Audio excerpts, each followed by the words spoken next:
electric vehicles, how does green energy consumers work on transportation? So as Larry mentioned in the intro, there's basically two ways that we do our work across all of our programs. One is that we run consumer-facing programs, and in this case, the program is Drive Green, which I know many of you on the call are familiar with because you've gotten your electric cars through it. But basically, Drive Green makes electric vehicles more affordable and accessible to consumers in both Massachusetts and Rhode Island by doing a bunch of consumer education. So we have blog posts and webinars, and in the before times, we had ride and drives and test drive events. And then we pair that with a group buy program. So we've built up a network of dealers who offer fixed discounts to folks who come through our program to really smooth out that car buying process.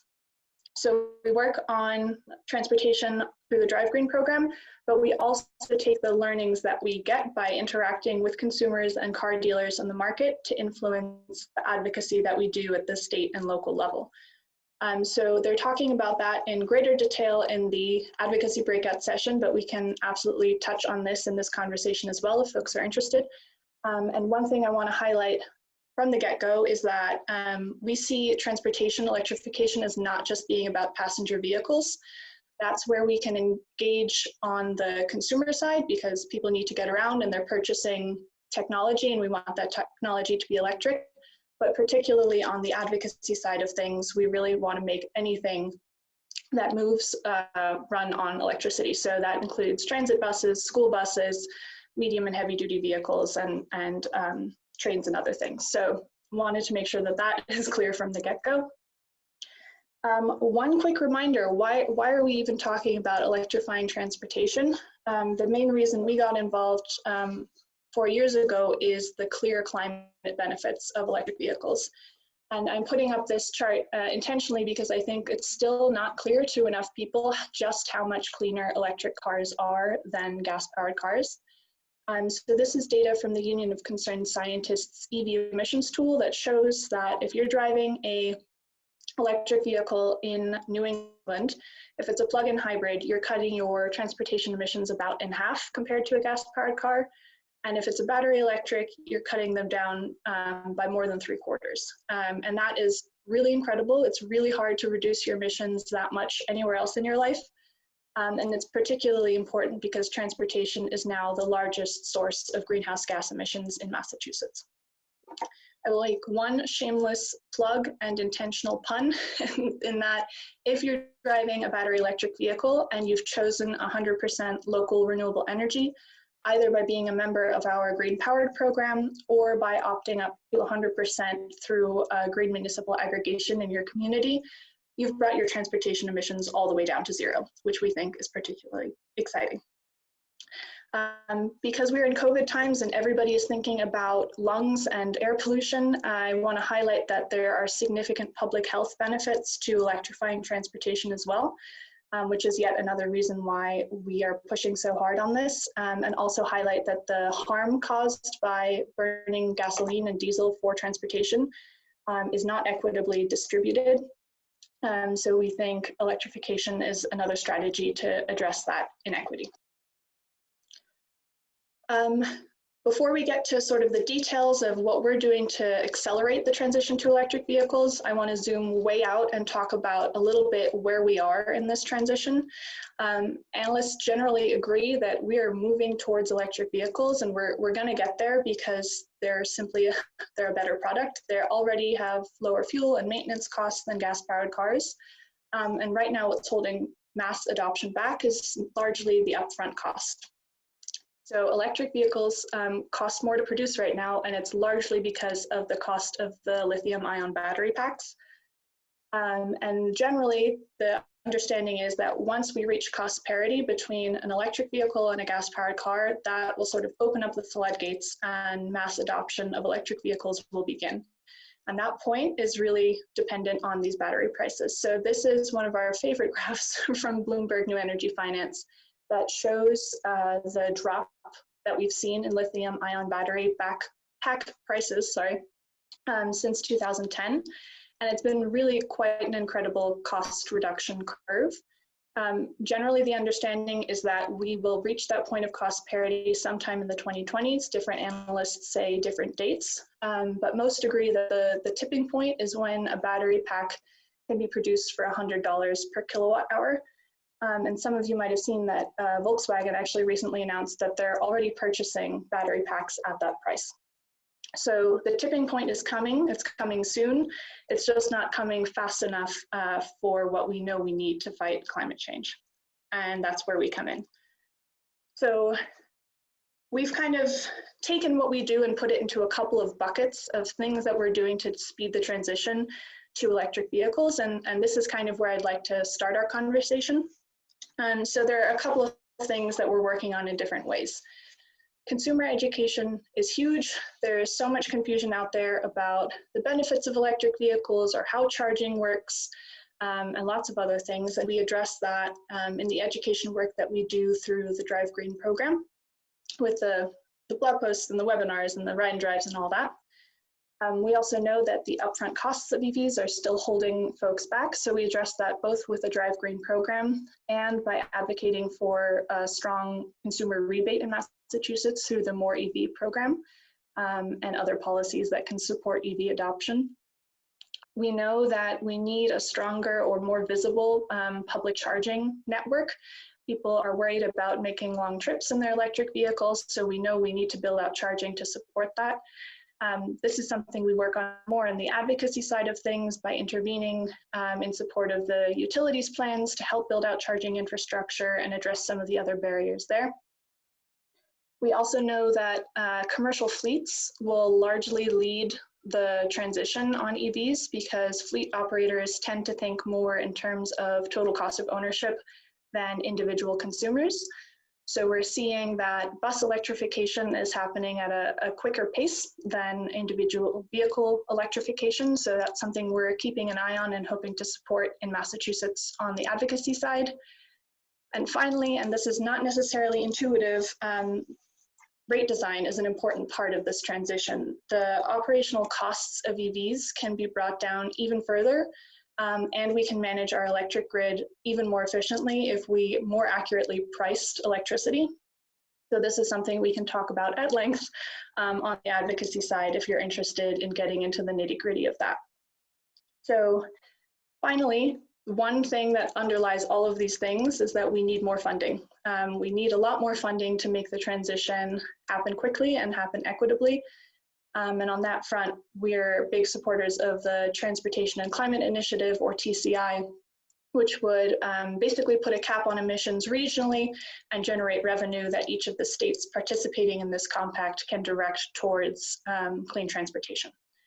So that was kind of a very quick whirlwind trip through the world of electric vehicles. I'm actually going to stop sharing my screen so that we can all see each other. And at this point, if you want to actively participate in the conversation, I welcome you to turn on your camera and make a note in the chat if you'd like to say something. And otherwise, you can just put in your questions and I'll turn to Devin to let us know what we should talk about first. Okay, so can you hear me okay? Okay, so the first question I think we should talk about is from Sasha, and she's curious about the expansion of charging infrastructure, particularly in Rhode Island. She said she's been interested in purchasing EV for a while, but she's not a homeowner and would be dependent on purely public available charging infrastructure. I can take this question on since I work out of the Rhode Island office, but note everything I'm say, the programs are pretty similar in Massachusetts as well, because a lot of the utility companies, Eversource, National Grid, are pursuing a lot of the same initiatives. So utility companies are taking on the challenge of installing more charging infrastructure, mostly by supporting infrastructure costs for places like workplaces, offices, large apartment buildings, transit, park and rides, and other places where people are typically parked for a long time. In Rhode Island, National Grid has their Make Ready program, where they've been supporting those charging station installations. And then the Office of Energy Resources in Rhode Island also helps cover hardware costs as well. So lots of places with all of those incentives have jumped on the opportunity to install more charging. And so I recommend checking out resources like PlugShare or ChargePoint, which map out charging stations near you. Because if you're a regular consumer, you probably don't really know where they are. Their signage isn't big and huge like gas stations. And so those mapping tools really are the best way to find charging near you. And I guess I'll also add that most people really only do the majority of their charging in one location, so at home or at work. So if you have one place where you can keep your car parked for a long time, that's very likely to cover most of your charging needs. Okay. Thanks very much. The next question we have is from Douglas, and I know the answer to this, but Mel, if you want to take on again, I'd appreciate it. And it's any chance of getting a rebate grant back in Rhode Island? Yeah, absolutely. So that goes back to what Anna was talking about with the TCI program. That program is really aimed to try and increase investment for clean transportation options. It's a regional program, so Massachusetts would be involved in it as well. But the basic idea is, there's a lot of investments in infrastructure that we need to make in order to get off of fossil fuels or our transportation system. So that's buses, cars, trains, everything needs to be electrified. And so our hope is that by advocating for TCI in Rhode Island, we'll be able to generate millions of dollars a year that can be used for things like EV purchase rebates. So if you're interested in that, we'll be advocating more for that in 2021. And the program would go into effect probably in 2022, which means that is a good chance of Rhode Island's next EV rebate coming back.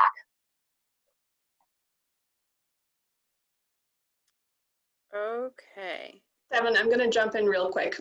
Go for it. Because I see a lot of folks here that we've interacted with either by helping you get a car or seeing you at many events where you're showing off your car or other things. And I'm curious what those of you who I can see and also those of you I can't see thought of our list of sort of things that will accelerate this transition. Do you think we missed anything? Are there certain ones that you think are more important or more effective than others? I'd love to get a sense of what you all think about that as well. And I see that Richard would like to speak. So Richard, if you want to go ahead and chat, go for it. You should be able to unmute yourself. Thanks for the my question. No, we're focused on Massachusetts, Rhode Island. I have 2 electric cars that I purchased through the program. It's an excellent Drive Green. Bought my first in October 2014. Another one when that lease was up. I bought it in 2018. The program is so good, and the question is, it might be related to funding and replication. In terms of replicating elsewhere, and I work in Latin America, in urban areas, you've got a lot of pollution, and also CO2 does not respect borders. So the ability to catalyze elsewhere, if there were members or perhaps getting funding like from the National Renewable Energy Lab to replicate the program and assist, because we've got to really have this happen quickly. And I think that Massachusetts made a lot of advances. A lot more is needed, but it has to be catalyzed elsewhere. So if there's like a window of opportunity to discuss that, in the country I work in is Honduras, we have 60% renewables in Honduras, where the average in the States is less than 20% renewable. So we have a kind of a higher level of renewables on the grid. Clearly with the green energy programs, 100% green energy, you can plug into that specifically.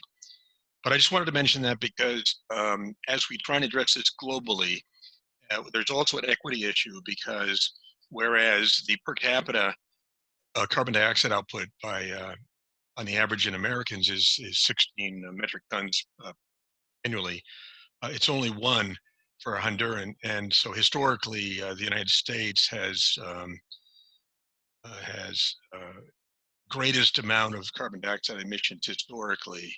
And it's not the cause of a country like Honduras, which is very vulnerable to to climate change impacts like the recent hurricanes last month, 2 hurricanes that hit the country, flooding. So I wanted to mention that, and question becomes, are you looking at any kind of replication of the program? In particularly if there was a funding opportunity for transferring, be both helping your organization or our organization get funded, as well as, make something else happen if there's a ability to address that. I know we're Massachusetts and Rhode Island, but your response to that, please. Yes, so this is a great question and something we have some experience with. So because this is our fall meeting, we talk about the work that we do in Massachusetts and also a little bit Rhode Island, because that's where our offices are and that's where the bulk of our work happens. But the Drive Green program specifically has made forays into other states with a couple specific opportunities. So in New York, in upstate New York, we've actually been partnering with the utility National Grid for the past 3 years to try and run a similar but slightly altered version of the Drive Green program up there.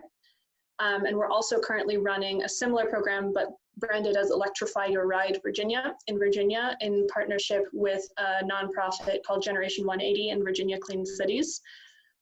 What we've learned so far from that is that the market for electric vehicles varies dramatically within this country. So I can't speak to Honduras because most of our work is in the US, but upstate New York looks very, very different from Western Mass, which looks very, very different from the greater Boston area. A lot of this has to do with state level support, but it's also largely a rural-urban divide. So when we think about replication, what we need for a program to be successful beyond funding, which we always need as a nonprofit, are strong local partners who can help us make relationships or form relationships and maintain them with dealers on the ground. I think the one thing that really sets us apart from like the cars.coms out there is that we are talking to these dealers every month. We know the fleet specialists, we know the EV specialists, we know the general managers, which allows us to get a little bit more insight, but also allows us to help consumers out more. If you get in touch with a dealer that's in our program and have a difficult experience or are confused, you can contact us and we can call them up and say, what's going on? That is sort of one of the key elements of the program, but it's also one of the reasons why it's a pretty labor-intensive program, because we need real people talking to real people. So in a roundabout way, to answer your question, yes, if there's funding, we would love to go other places and accelerate the transition. We just have to be careful about which places we choose and make sure we have people on the ground who can help us do that local stuff that is really important for the program to work. That sounds good. And I'm on the board of directors of a solar association, solar companies. I have a solar company in Honduras for 25 years, and I'm on the board of directors. And there's a combination of the, the solar with the cars as well. So if maybe we can be in touch on that, and I'll stop there. I'll have your email. Maybe I'll send you an email. Sounds good. And I will let Devin tell me what the next question is, or Mal, if you had something to say. Sorry. Yeah, I just wanted to add something based off of a couple of the comments I saw in the chat, which is, there are a lot of dealerships out there that still are confused about what kind of maintenance these vehicles need, and that kind of translates to confusion for consumers as well. But I do want to emphasize the benefits of going to electric for just an average consumer, not someone who is particularly cared about climate change, but someone who is very concerned about making ends meet. That kind of speaks for itself. So electric cars have been shown to already be cost effective on a lifetime basis. They're lower fuel costs, they're cheaper to maintain, and they're just better vehicles. So I think once that becomes a little bit more better known and better understood, we'll have a much easier time making those connections and those making that pitch to people. Great. Okay, sorry, I'm just getting to the question. So Ann Meyerson had 2 questions. The first is about how many miles can you get with a full charge? And the second one is, how long does it take to charge a car in a public charging station? So Mal, I'll take 1 if you take 2. So how many miles can you get with a full charge? It really depends upon the car that you have. So every car has a different size battery and has a different range. It also depends upon the temperature outside, and it depends upon like how you drive. So if you have a lead foot like me, you're going to get less of a range. So really, I can't answer that question in full because I don't know what kind of car you're looking at. But generally, you can get what the EPA rating is. Now, how long does it take to charge a car in a public charging station? A fully electric car will add about 24 miles of range per hour that you spend charging. And then a plug-in hybrid, which has a small battery and then a backup gas engine, can usually add about 11 or 12 miles of range for every hour you spend charging. Cool. Thank you. Let's see. It looks like we have a lot of questions like that. Feel free if anyone wants to ask something verbally to jump out. Go ahead, Jim. I see your hand raised physically. Oh, you're on mute. We can't hear you. Okay. Yeah, I had the button pushed too. A couple of things. First of all, and thank you very much again for helping so much get the first Cape Cod Electric Car Show off the ground. We are so in mourning that we weren't able to do number 2. And there's a lot, I'm sort of stuck out there helping with that. So I want to make sure that you guys are willing to help when we do this again, hopefully in the fall, but also on recruitment of dealers. So this consumer report thing that came out is really huge because it's consumer reports to say something like that, that's big. The problem we had with the dealers when you guys were on Cape Cod and helping us is that many dealers just weren't interested. So I think that this year we really need to go back to the dealers with that consumer report thing and really get them to sign up for your program. So my first question would be, have any other Cape Cod dealers signed up since a year and 3 months ago? No. Okay, that's all. We'll work on it. My second question is, you talked about your 4 slides, your 4 points on the slide and stuff. Just ideas that have come to me in our work program where we're doing rebates to our employees. I'm starting to get a lot of requests to buy used cars. So this ties in other words, do we give our rebate if you buy a used car? I'm also getting people applying for the program who it's their second car and they want to know if this company will spring for that. But I'm just wondering whether there was any kind of discussion at your organization about a program for used, okay, where you could go use the same clearinghouse, but you could be looking at used cars without taking on a bunch of liability. Because in terms of equity for people who can't afford, we said, people at Cape Air say to me, well, I can't afford to buy a car and I can't go hard at them right now because, many of them don't know if they're going to have jobs. Do they really want to take on a new car? So that's one, used car. Second, which I've been talking about for years, but nobody's really picked up on it, is you guys should be involved in the Scuba program. Name coined by me, but basically, especially since we just heard that song, that wonderful song, there's a group you could work out on with it, Mothers Out Front Climate. So the issue is the school buses only hit school once a day in the afternoon, and there's a bunch of kids looking for transportation at other hours than those school buses are doing it. You guys should jump on Scuba, help mothers sign up, and help them get into a car that is an electric car that they can basically be responding to in the same way Uber does. Whenever they're called, they're there. And that's what they do during the day. Especially during COVID, it might be, it's impossible to get people in the same car, strangers in the same car, but you have planning time for Scuba. And then the third is a dealer recruitment. What are we gonna do to push these dealers over the edge, Cape Cod, but elsewhere too? What do you got in? Okay. We've gotten our 5-minute warning, so I will rapid fire respond to those questions.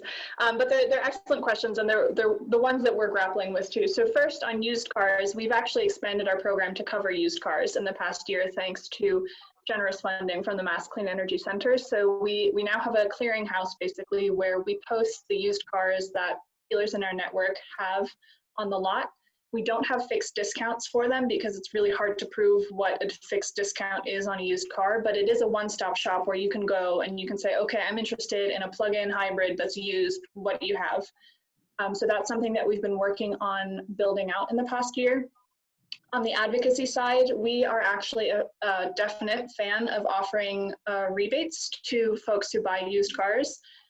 For two reasons. One, the equity issue, it just makes this technology more accessible for more people because so many people just don't buy used cars and they should still have help to get an electric vehicle. And secondly, the public health benefits of that any electric vehicle are local. So if somebody buys a new car and sells it used and that used car goes to a different state, then we've lost the public health benefits of that car. So we want to keep those cars in Massachusetts. So we've advocated for the More EV program to be expanded to cover used cars.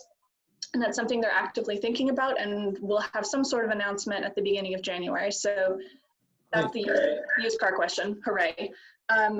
On school buses, I can't speak to Suber. We might have to connect offline on that one. Okay. But school bus electrification is something that we're watching closely. It's really promising, but really challenging. So I know that the Mass Clean Energy Center had an Act Now sort of first round recently, and a couple of the projects that got awarded funding are school bus programs. We're kind of in the learning, keeping our eye on it stage and seeing how we can make it more possible on the advocacy side of things rather than running a group buy program for electric school buses. But it's really promising technology that we're excited about. And then the third thing, recruitment. Recruiting car dealers has been a challenge from the get-go, and it will just keep being a challenge. COVID has put a little bit of a wrench in it because the staff that are working at dealerships has diminished greatly, and the way that they do business has changed. So it's harder to get a hold of the general manager and the people who are making these decisions. We're trying some new things. We had a dealer recruitment webinar earlier this week, but basically, I'll sum that up to say, let's talk about the Cape because that is a target area and will be a target area for a long time for us. And it's just hard to distinguish what's within our control that we can work on to be better at and what is just the dealers don't have the inventory because the manufacturers aren't sending it. So long story short, we're working on it. We'll connect with you. I see that we can now leave the breakout room, but if anybody has a question or a comment that they want to make in 28 seconds, I welcome it. I'll jump in and just say one thing. So obviously this has been a really hard year for a lot of people, but notably, you know, folks are thinking about their health and public health more than ever. And so I think it just makes the urgency of making that switch to electric cars all the greater. And in fact, we've seen electric cars have done better this year than gasoline powered cars. They both took a hit, but EVs are doing better. So. Larry, are you here? Say what? You're here, right?